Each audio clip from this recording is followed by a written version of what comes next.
Hello, welcome to my podcast. Today, my guest is Teodora Vallone.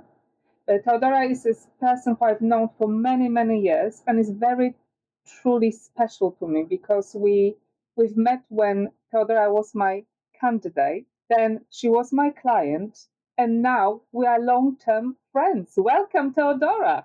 How are you? Thank you. I'm good. Thank you, Isa. Nice to see you. Yeah, we just meet every so often. Sometimes it takes quite a long time. Sometimes it takes a few years, and we meet again. We always have a great time, don't we? Yeah, that's true. I can confirm that. Last time we met was with my girls, and we spent a day by the beach, if you recall. Absolutely. It was a very hot summer in Brighton. I remember this very well. Yes, it was really nice. The girls still talk about it. Well, we have to repeat it, of course. So let's start from when we met first time. You were kind of between jobs, and I was trying to help you out. I don't know if you remember, if you recall, where exactly we met first time. I'm trying to, it's been so long ago.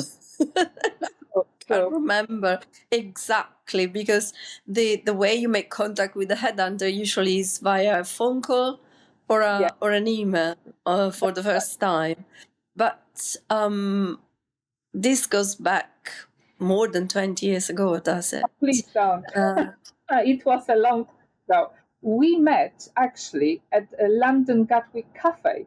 The first time we met, yes, but we had already made contact. Yes. When we met in London in person, that was the first time we met. That's but right. But then we had already been dealing via phone and emails before that for I think for about a year or so.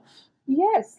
So it was kind of a slow start to our relationship of long-term relationship. Long-term, indeed, yes.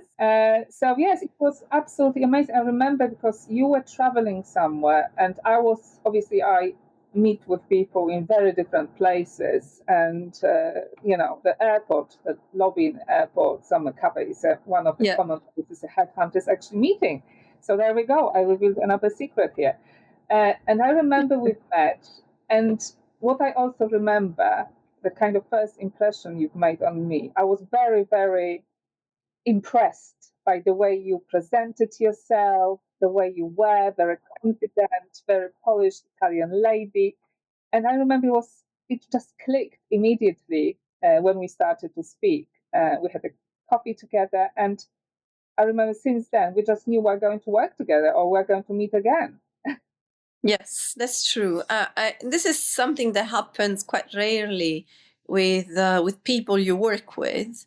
Normally, it's a very limited number, and they become friends for life. So when that happens, I think the opportunities don't matter anymore. It's more about keeping the relationship open and see what happens.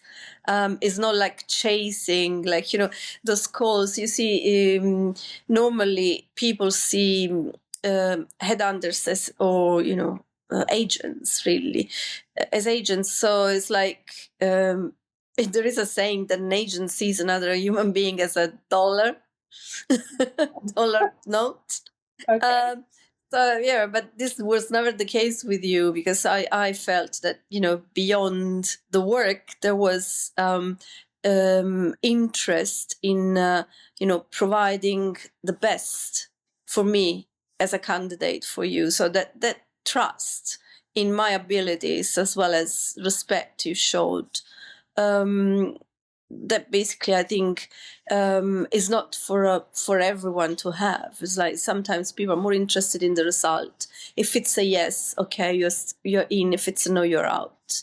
But with you, it's been more say blocks building up on experience, and not just work but life as well. We've been sharing moments of our life after that meeting we had, the first meeting we had. So I came to your wedding. I've been following all the way your daughter graduated and then she went into work. So it's obviously the amount of years we've been in touch for, it's quite big. So a lot has been happening, and I'm glad I was part of it.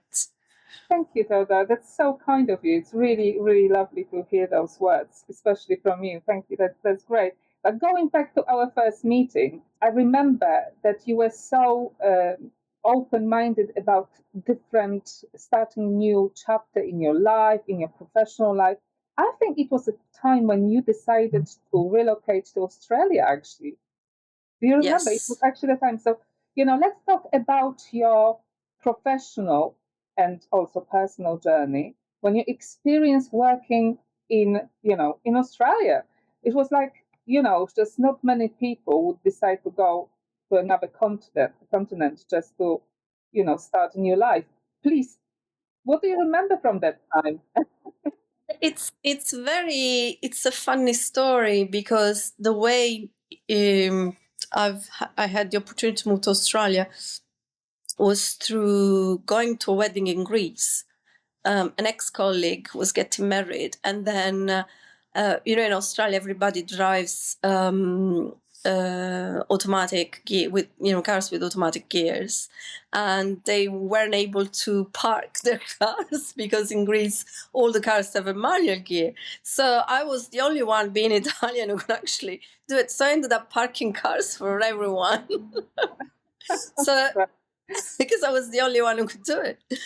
And then basically that gave me the opportunity to meet all the people there. And among the people, there were partners of a consulting company in Australia, and they said, we like your attitude, we like the way you present yourself. GST is relatively new in Australia. We always look at Europe for guidance on how to operate the GST legislation in Australia. So your experience could be valuable for us. So 6 months down the line, I was in Sydney. And then my experience actually was quite good, because I think I wasn't specializing as much as I was specializing in the UK. So at the time, I was in real estate and I'd done financial services.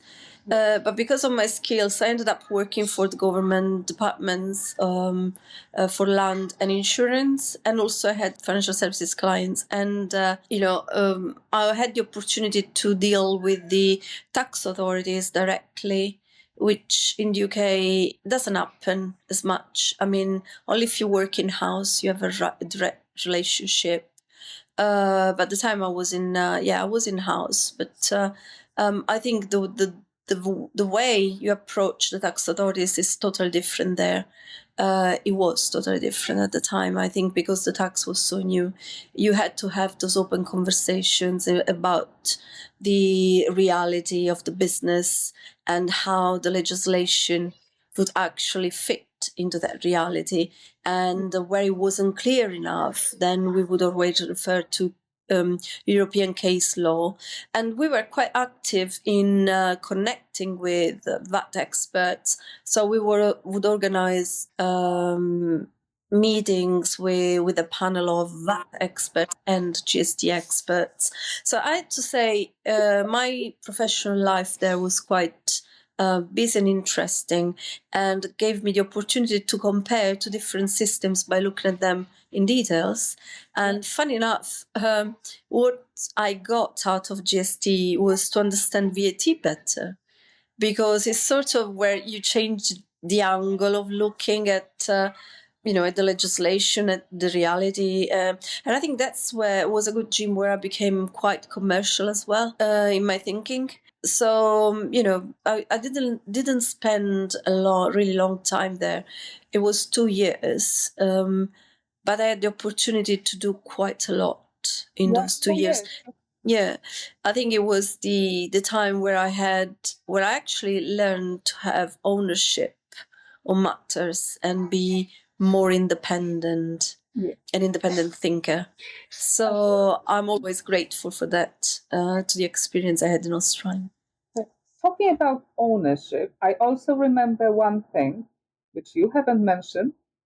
You actually got a very fancy car in Australia, didn't you?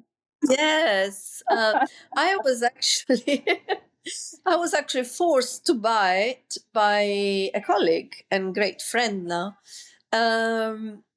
because it's an MX-5 convertible. Well, this car, I called her Marilyn's black, shining black car.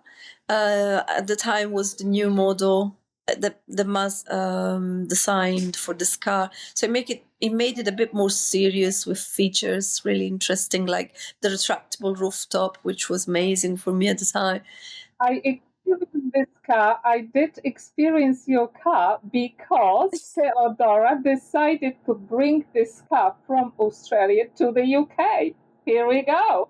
Oh, you're wrong there, because before And getting to the UK, I brought it into the Channel Islands and then oh, from the Channel Islands to the true, UK. true. Sorry, I jumped too quickly. That's true, but it was such a great story. Actually, that what you have done is just amazing. It's just totally Oh, by amazing. the way, that car might come to Italy as well. Might go to Italy as well. Oh, right. I still have it. Brilliant. We can call it vintage now, vintage car. A little bit Yeah, vintage. now it's vintage. Yes, it's got over 20 years, so it's vintage. Wonderful. That's great. So I can see some pictures again because I forgot exactly what it looks like. But I did experience actually sitting there at some point because you Yeah. came to visit me in Brighton by that car, which came from Australia, then went to Channel Island in the UK, yes, and London and Brighton. There we go. I have to Great. say, it wasn't the easiest process to get it registered, but both in the Channel Islands and in the UK. But but that shows you how resilient I am. When I have to do something, I get it done. I know this is one of the actually qualities I so much, admire you for. That you are absolutely resilient person, very determined, and if you actually want something very much, you just do it. And I can actually, your career as well is so inspiring. Just looking at different organizations you used to work in different Yeah, jurisdictions, how you found yourself, how you adapted yourself, actually being in completely different jurisdictions, not knowing like being in Australia, as you said, something. So after Australia, you decided to move again. Why not? And the next opportunity was in Channel Island, I think. yes. I was trying to go back to London, but then the opportunity came, and so I stopped halfway in the channel.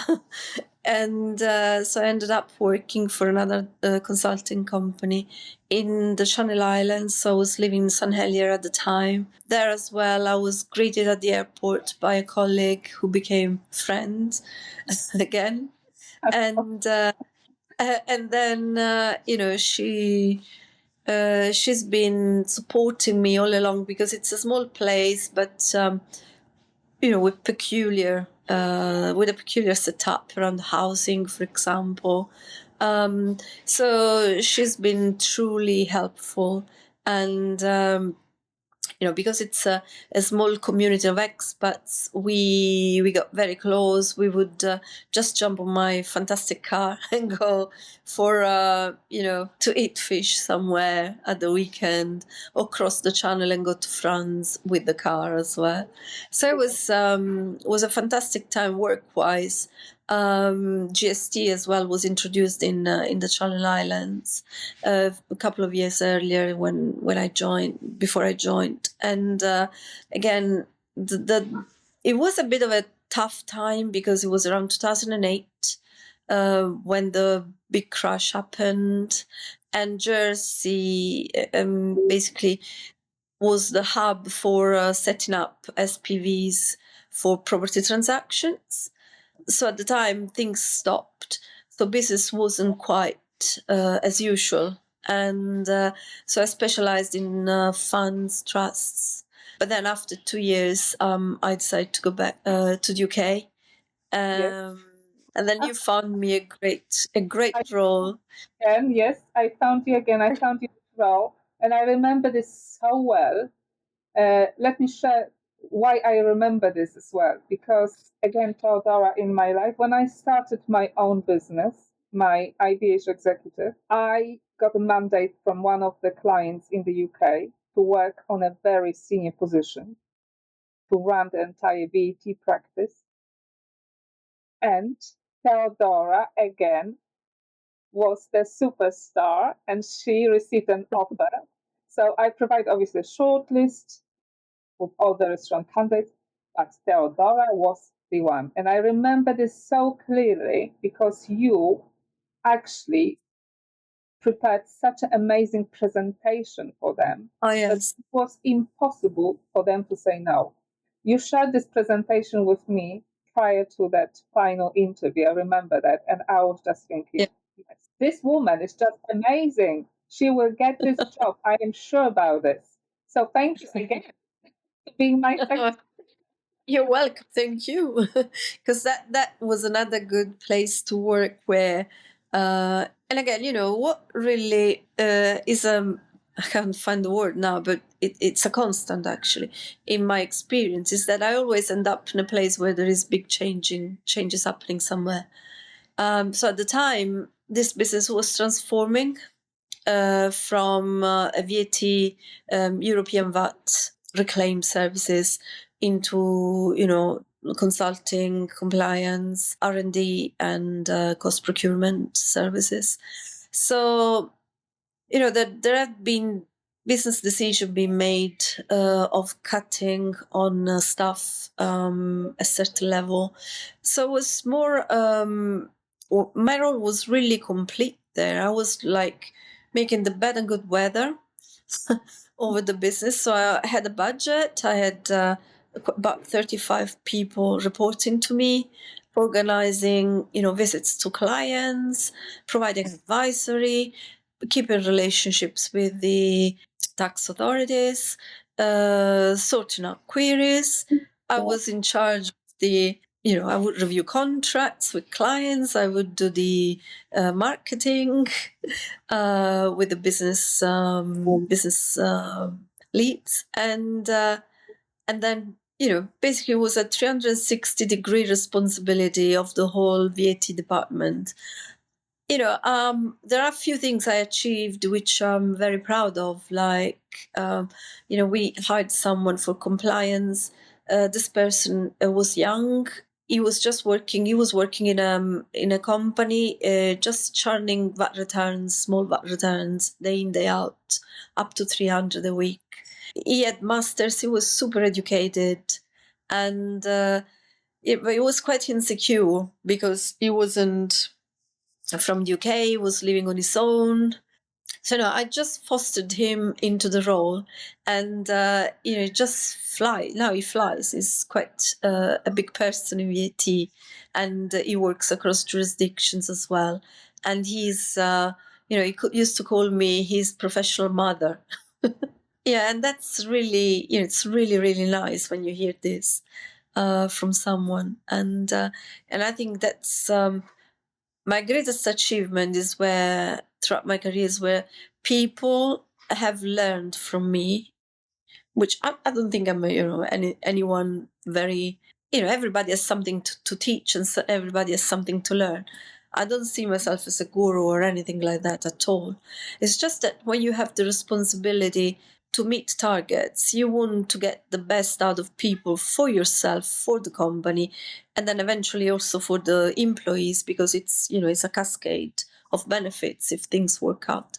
So I think I succeeded in having the ability to get the best out of people with limited experience. So to make the department successful for the objectives we had. Absolutely. You are a clear leader in the tax field, and you obviously demonstrated amazing skills to inspire younger professionals under your wing. So that's a really great story. Thank you for sharing this. So, if you were to choose your career again, would you still go for tax, or would you do something different? I always wanted to be a surgeon from the age of 6. Don't know what happened along the way. I still have an interest in science, medicine. I think it's the way my mind is wired. But I don't know. I think I'm quite adaptable, and doing tax, can be very lonely at times because it's all about studying, thinking, applying. So, but it's what it makes us similar to medicine is the fact that you sort things out for people, for businesses. VAT might kill a business if it's applied in the wrong way. So, the fact that you can actually plan, help, explain, assist, doesn't make it the subject that dry as everybody thinks, like tax is a dry subject. No, it's depends on how you do it. If I went back, yes, and I didn't become a surgeon, yes, I would do tax again, VAT again. Great. It means you are in the right job. So that's always Yeah. good news. So if I may ask, what advice would you give to other, let's say, completely new tax professionals who are just entering this career path to become a, tax manager or tax director in the future? Is there any specific advice would you like to give them? Yeah, the advice is to be humble, to accept any experience that's thrown at you, and just apply common sense. Don't put the career progression first. Work on your knowledge, and that the career progression will come. And always play, let's say, play clean, because what makes you successful, I think, is the fact that you don't try to be right all the time, or you have to be transparent and clear with your clients, with your colleagues, with your bosses, because that builds trust, and trust is important in tax, and that takes you a long way. So that's my advice. Absolutely, I agree with you. Trust is the most important in any relationships, really, between people and also in business. Indeed, for sure, that's how I would describe also my values. So, very much in synergy with what you are saying. And Teodora, just obviously, you're such a successful tax professional, and you share your knowledge with so many different people. You live in so many different countries. You experience great life so far, and obviously so much ahead of you. So we can actually talk about the Dolce Vita in your case, which is the cliche kind of probably question to ask. But we all know what it means. But if I could ask the Italian lady, what does it mean for you? Is this term still kind of valid in current days? How would you describe the Dolce Vita from your perspective, being Italian? Life was what you make of it, right? So, Dolce Vita, what does it mean for me? I don't know. Being Italian, I think Dolce Vita is more of a tourist concept rather than someone from the country, because when you are from somewhere, the good and the bad things about the place. You don't just see the shining cafes and the sunshine and the good food. So but I believe being Italian, I think I have my standards of food, because Italy is known for good food. So people always say that the UK is not great for food, but that's, again, it's tourists. That's what I think. And then there is another myth, which is basically, in Italy everybody's open and friendly and da da da da. They want company. But then I find that the Italians are more shallow. So it's like in the UK, for example, it's hard to get into a circle of friends, but once you are in, you are there forever. British people are friendly. It's just they don't waste time. Yeah, absolutely. This kind of saying, which I just asked you, is just more about finding the pleasures, little pleasures in everyday life, probably. Yes, so you can find it anywhere. Yeah, yes, but I think everybody tries that. Sometimes, whether you're Italian, British, Polish, but you live in London, you just have to run the mill. So there is little space for pleasures throughout the day, because the days are short.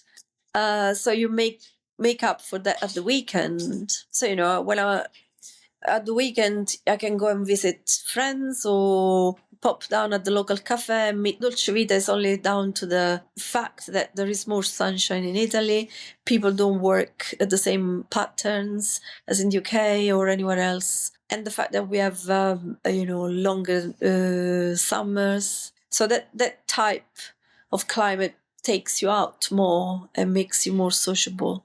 But I don't see, even in the UK, you go out throughout the week, you go 1 or 2 evenings at the pub, you keep going regularly, you make friends anyway. So I think La Dolce Vita can be found anywhere. It's a mindset. And this film by Fellini, did the capture actually Fellini, yeah. the Fellini Yeah. capture the kind of true about that? Yes.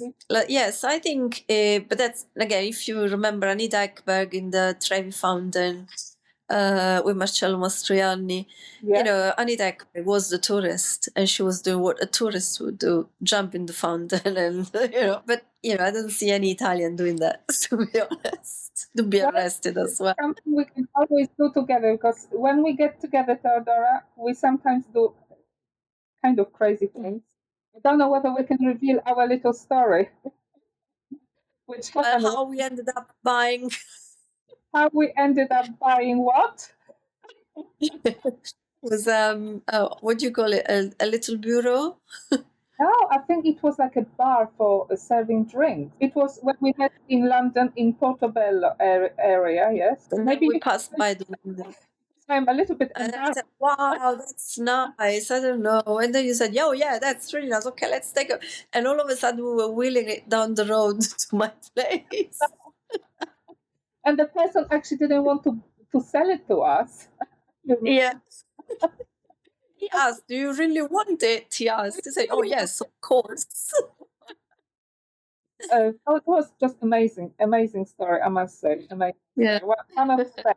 One of the best. So the fountain is waiting. We may find one in London. I'm sure Yes. there are few. So that's probably the next one for us to experience. Right. That's great. Well, just wrapping up. I just wanted to thank you so much for your time and for bringing Pleasure. those stories again. And it's been always a pleasure working with you, knowing you. And so, what's next for Teodora? What is next for Teodora? Teodora is getting old, Lisa. So I don't know. The only thing I'm conscious is that by having 2 kids of the age of 8, I won't be able to retire. So I will keep working in VAT until I can, or and then eventually I'd like to have a vineyard. I'd like to run a small B&B, all these things. So with a slower pace of life, and that's it. So but I still have good few years of work to do, and so I'll see what is my professional aspiration at the moment. I think, I don't know, because at the moment I have a great role which I own, and people wonder how I can do it on my own, but it's doable. You do it, that's it. So would I want to have a team again? Possibly, but not necessarily. Do I want to go above the ranks to become more head of tax or something? Maybe if the opportunity arises, but no pressure, because I think I'm in a good position with myself first, professionally, and the job title matters to an extent. So at the moment, I'm totally satisfied. So Well, watch the space, yes. Let's see yeah. what will happen next for Teodora. Let's see if we can actually work together again on something. You never know what the future can bring. It sounds like you've got a great plan and having a great La Dolce Vita life between 2 locations, so it couldn't be better. So I've really enjoyed speaking with you today. Thank you so much for your Likewise. time, and all the best for the future. Thank you again for your time. Thank you. Definitely. Thank you, Isa. It's been really lovely. Thanks.